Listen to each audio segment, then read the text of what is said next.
Assalamualaikum warahmatullahi wabarakatuh. Nama saya Dwiki Putra Waluyo dengan NIM 12040500039 dari Jurnalistik 3A.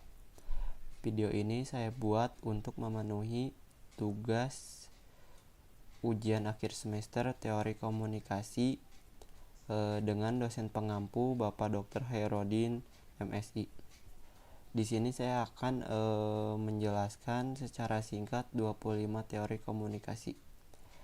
Yang pertama ada teori informasi. Teori ini menitik beratkan pada komunikasi sebagai suatu transmisi pesan dan bagaimana transmitter menggunakan media dalam berkomunikasi. Contohnya berkomunikasi melalui WhatsApp di handphone. Lalu yang kedua ada teori use and gratification. Teori ini pengguna medianya memiliki peran aktif dalam memilih media yang digunakannya.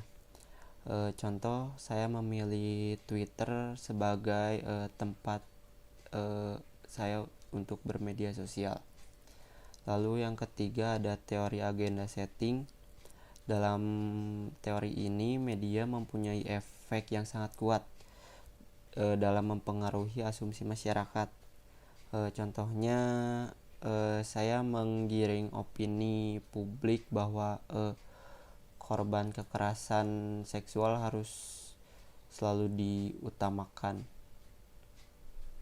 Lalu yang keempat ada teori konstruktivisme, didefinisikan sebagai pembelajaran generatif untuk menciptakan suatu makna dari apa yang telah dipelajari. Contohnya ketika seseorang gagal, dia belajar bahwa tidak semua hal bisa sesuai apa yang dia inginkan. Lalu yang kelima ada teori nafisme. Teori ini berpandangan bahwa manusia satu-satunya makhluk Tuhan yang dapat berkomunikasi melalui verbal. Contohnya orang Jepang menggunakan bahasa Jepang untuk berkomunikasi satu sama lain. Lalu yang keenam ada teori kognitivisme. Teori ini mengedepankan proses belajar dibandingkan dengan hasil proses itu sendiri. Contohnya saya fokus dalam belajar mengasah otak dibanding fokus pada hasil ranking di sekolah. Lalu yang ketujuh ada teori inokulasi.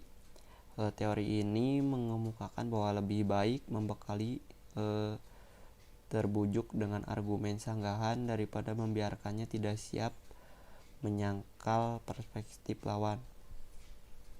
Contohnya saya lebih memilih terbujuk dengan pendapat kontra dari lawan daripada tidak tahu harus menyangkal seperti apa lagi. Lalu yang kedelapan ada teori kultivasi. Teori ini merupakan teori komunikasi yang membahas mengenai efek dari komunikasi massa. Contohnya saya semangat untuk meraih impian saya setelah melihat video motivasi di Instagram. Lalu yang kesembilan ada teori spiral of silence. Teori ini berkaitan dengan bagaimana terbentuknya suatu pendapat umum dalam masyarakat. Contohnya kasus Coki Pardede menistakan agama. Kaum mayoritas beropini bahwa Coki benar-benar menista agama, sedangkan kaum minoritas beropini sebaliknya mendukung Coki. Lalu yang ke-10 ada teori norma dan budaya. Pesan dari media massa mengubah norma yang sudah ada dalam masyarakat.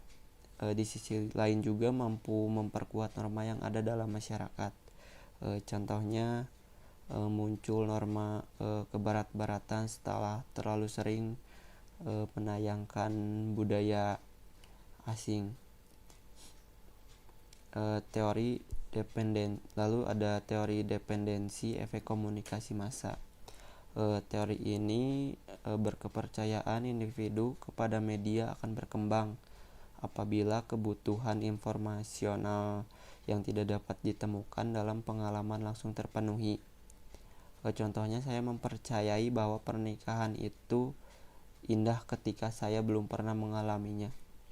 Lalu yang ke-12 ada teori birokrasi. Teori ini bermodel birokrasi, sering juga dipakai untuk mencapai komunikasi organisasi yang efektif. Contohnya, ketika menjadi seorang pemimpin organisasi, saya menggunakan sistem birokrasi yang benar ketika berkomunikasi. Lalu yang ke-13 ada teori analisis transaksional. Teori ini merupakan pendekatan psikoterapi yang menekankan hubungan internasional. Contohnya, saya menganalisis informasi yang dibicarakan oleh keluarga saya. Lalu ada teori struktural fungsional. Teori ini berdasarkan pemikiran struktur fungsional yang dipengaruhi oleh pemikiran biologis yang menganggap masyarakat yang saling ketergantungan akibat konsekuensinya dari bertahan hidup. Contohnya, saya membagi-bagi tugas karyawan saya di media. Lalu yang ke-15 ada teori difusi inovasi. Teori ini menjelaskan bagaimana suatu inovasi disampaikan melalui saluran-saluran tertentu kepada sekelompok anggota dari sistem sosial. Contohnya, saya menyampaikan inovasi melalui postingan Instagram saya. Lalu yang ke-16 ada teori sikap atau standpoint. Salah satu cara terbaik untuk mengetahui bagaimana keadaan dunia dimulai dari sikap atau sudut pandang wanita. Contohnya, saya diminta menyampaikan sudut pandang saya, perspektif saya terhadap kondisi PPKM di Indonesia saat ini. Lalu yang ke-17 ada teori connectionism. Teori ini masing-masing organismenya apabila bertemu dengan situasi yang baru akan melakukan beberapa tindakan yang bersifat coba-coba secara terus-menerus. Contohnya, saya mencoba berkomunikasi dengan cara lain yang tidak seperti biasanya saya lakukan. Etika menemukan teman yang memiliki karakter yang unik dan berbeda dari karakter saya. Lalu yang ke-18 ada law of effect. Law of effect ini timbul reaksi antara hubungan atau asosiasi antara tingkah laku reaksi yang menghasilkan sesuatu yang kemudian disebut dengan dampak atau efek. Contohnya, saya mendapatkan hukuman ketika bicara saya tidak sopan kepada orang tua. Lalu yang ke-19 ada systematic behavior. Teori ini mengungkapkan bahwa suatu kebutuhan atau keadaan terdesak oleh motif tujuan. Contohnya, saya rajin belajar karena ingin mendapatkan beasiswa. Lalu yang ke-20 ada teori operant conditioning. Teori ini berdasarkan penghargaan dan motivasi. Jadi ada dua faktor penting dalam pembelajaran. Ya, contohnya seorang mahasiswa yang sedang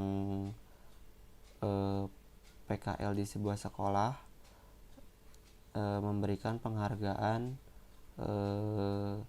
hadiah atau nilai tinggi yang bertujuan agar si murid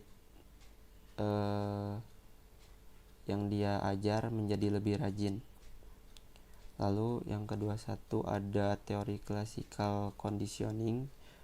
Jadi belajar merupakan suatu proses perubahan yang terjadi karena adanya syarat-syarat. Contohnya saya belajar menggunakan syarat-syarat tertentu, misalnya menggunakan buku, internet dan lainnya.